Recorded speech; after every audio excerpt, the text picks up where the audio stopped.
Hello and welcome. Continuing on with the top-down mixing method, we're going to make a start processing our main stem buses. We need to get through the percussion, the bass and the rhythm, and also the lead bus.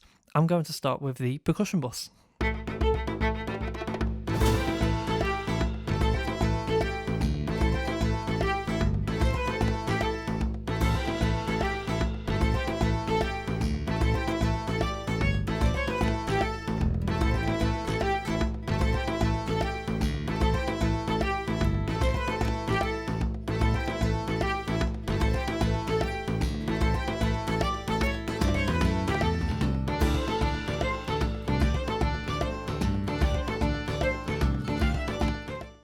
Here, I'm just adding some transient detail by bringing up that top end. We may add more later on, but for now, that's all I wanted to do with the EQ. Let's take a quick listen to the lead bus.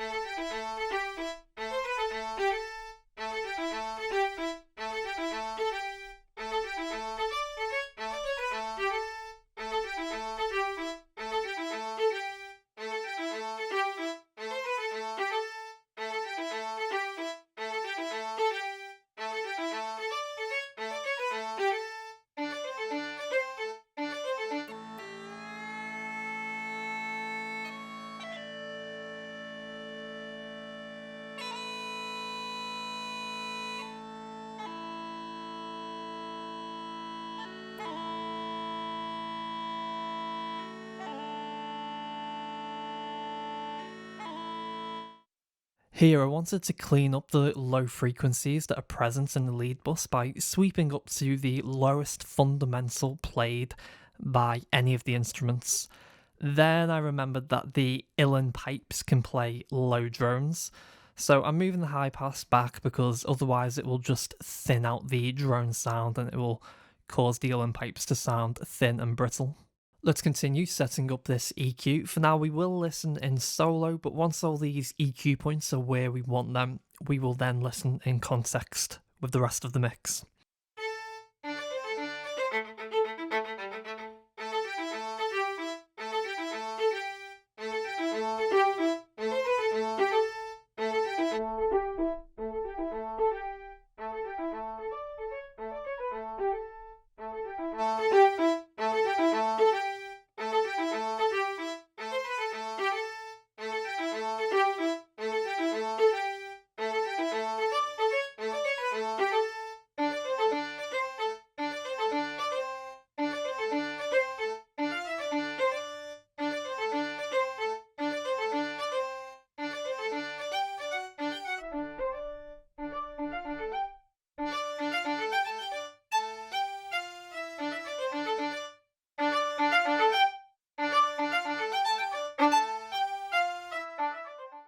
I'm just searching for some honky mids which are present in the lead bus.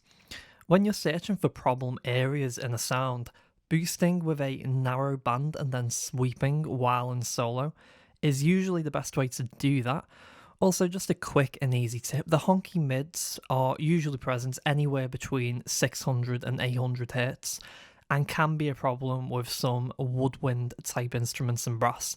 But a word of caution, don't just blindly cut these type of frequencies. Try to gain an appreciation that it's just part of the sound of that instrument. To give an example, a bad mentality is I want to get rid of that sound, but a good mentality is I'm balancing this instrument's characteristics for the style of mix that I want to create. So there you are appreciating the nuance of an instrument's timbre. You know, it's something to be embraced and not something to just say, oh, I want to get rid of a load of that information because I don't like the sound of it.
Okay, with our EQ bands set up, let's start EQing our lead bus.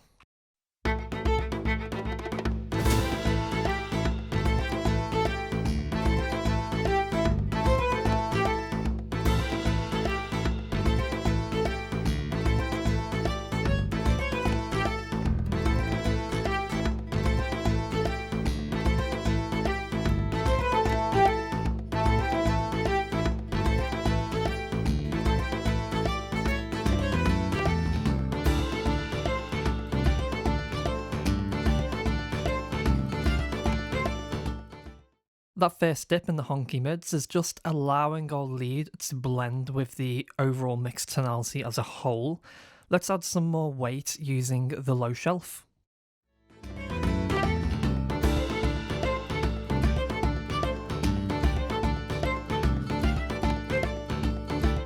So to review what we've done, we have a high pass filter, which is just keeping the bottom clean, a little dip in the honky mids, and also we're adding some weight to the lower mids and fundamentals of our lead instruments.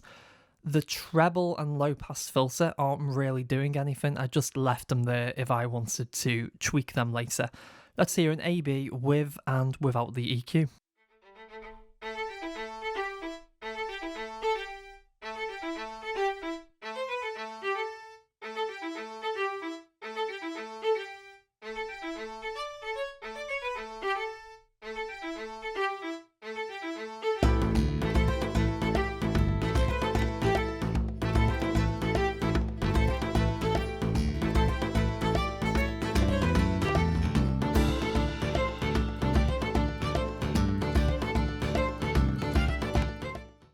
Now going back to the percussion, let's set up some saturation for this bus.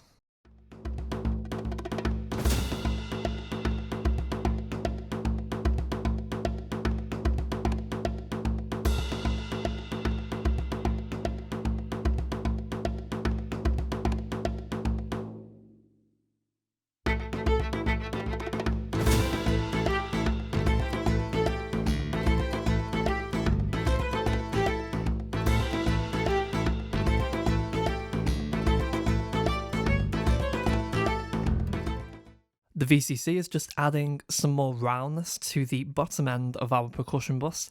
Now, as we add more of these, we may find ourselves needing to rebalance the low end of our mix.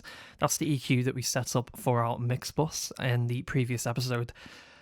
We want the added complexity that saturation is going to give us without the lows being boosted too much and making our mix start to sound bloated, essentially. Next, we're going to add the virtual tape machine and some compression.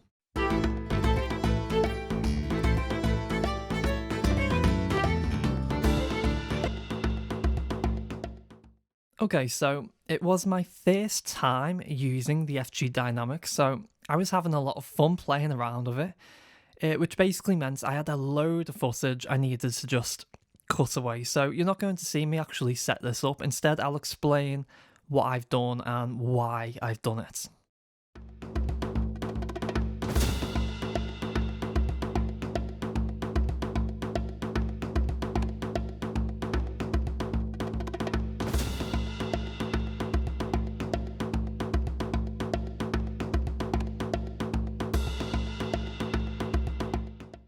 We have one trimmer which is boosting on the way into our compressor, and then on the other one we have the trimmer attenuating the signal back down. I did this because I needed more gain into the FG Dynamic to get the amount of compression that I wanted. Now with the FG Dynamic we're getting between 3 and 6 decibels of compression using a ratio of 4 and a fairly quick release. This results in a fairly aggressive sound, bringing our percussion bus forward in the mix.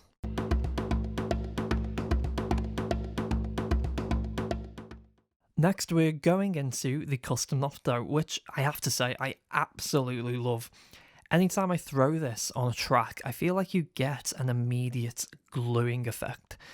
You can get a more aggressive sound simply by using more peak reduction, but for me, I love this compressor for gluing.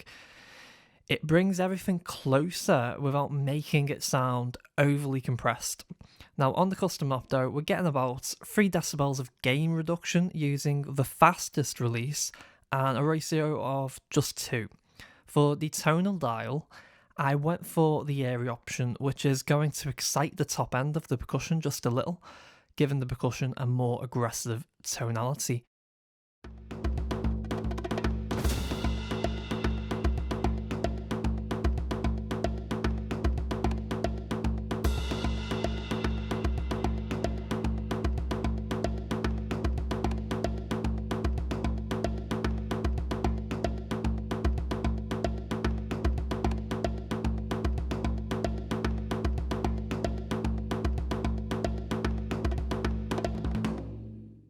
Let's finish up by A-Bing the entire bus process.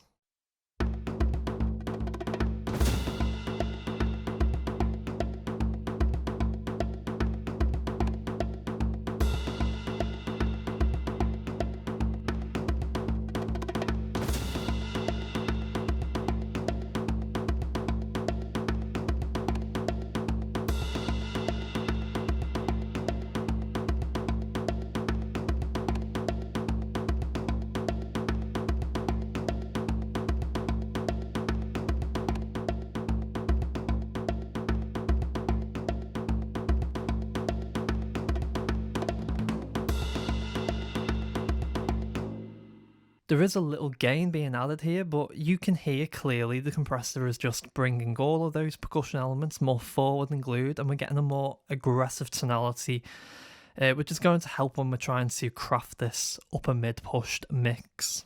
Let's wrap it up there. Join me next time where we'll be processing the bass guitar. I hope to see you there. I'll catch you next time.